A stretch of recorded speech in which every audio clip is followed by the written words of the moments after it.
नमस्कार मित्रांनो, 4 मे प्रोमध्ये आदित्यच्या सरप्राईजमुळे पारू आणि मारुती चांगले शॉक होतात.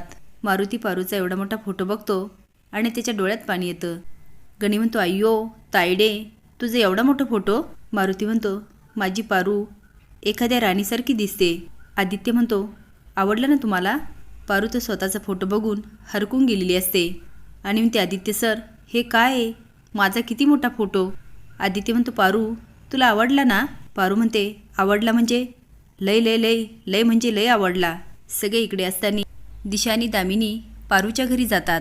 बांधलेल्या वैजूला सोडायचं असतं, पण दिशा म्हणते, यू मी नाही हात लावणार. दामिनी म्हणते, अगं थांब मी सोडते, मी गावाकडची ना, मला सवय याची.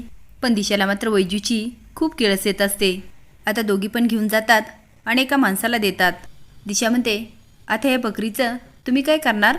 आता दिशाच्या बोलण्यावर तो माणूस हसायला लागतो आणि म्हणतो, मॅडम माझा मटणाचा धंदा आहे. हे ऐकून दिशाला खूप आनंद होतो. ती म्हणते, अरे वा आता येणार मजा. दामिनी म्हणते, दिशा तू खूप हुशार आहेस ग. आपण जर राहिल्या वहिनीला सांगितलं असतं तर त्यांनी फार फार तर पारूला समज दिली असती आणि ह्या बकरीला सोडलं असतं. पण या बकरीच्या जाण्याने त्या मोलकर्णीला चांगलाच त्रास होणार आणि ते बघायला चांगलीच मजा येणार.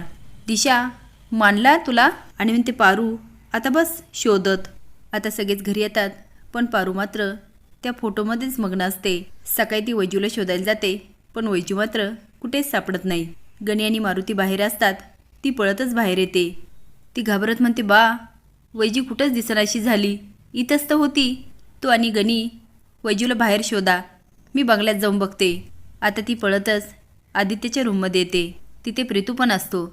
पारू घाबरलेले बघून आदित्य म्हणतो, पारू काय झालं? पारू रडत म्हणते, आदित्य सर वैजू सापडत नाहीये. आदित्य प्रीतूकडे बघत म्हणतो, सापडत नाही? हे सगळं चोरून दामिनी बघत असते आणि म्हणते, किती सापडायचं ना तेवढंच सापडावं म्हणावं, पण ती बकरी काय यांना सापडणार नाही. पारू म्हणते, दिव्याने वैजूला बघितलं असेल तर? दामिनी म्हणते, आता ही गोड बातमी दिशाला फोन करून सांगायला पाहिजे ना. आता सगळेच बंगल्यातले येतात आणि वैजूला शोधत असतात, पण वैजू कुठेच सापडत नाही.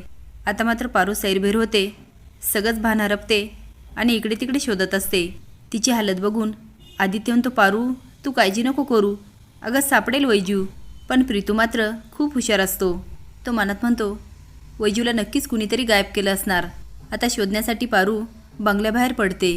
शोधाशोध करता करता पारू एका ठिकाणी जाते. समोर बघते तर मटणाचं दुकान असतं आणि त्या मटणावाल्याच्या हातात वैजू असते. तो आता तिच्यावर घाव घालणार तर पारू ओरडते. तर तुम्हाला काय वाटतं, हे दिशा आणि दामिनीचं कांड तो माणूस आईल्यासमोर आणेल का? हे कमेंट बॉक्समध्ये नक्की सांगा. नवीन अपडेट जाण्यासाठी लाईक आणि सबस्क्राईब करा. धन्यवाद.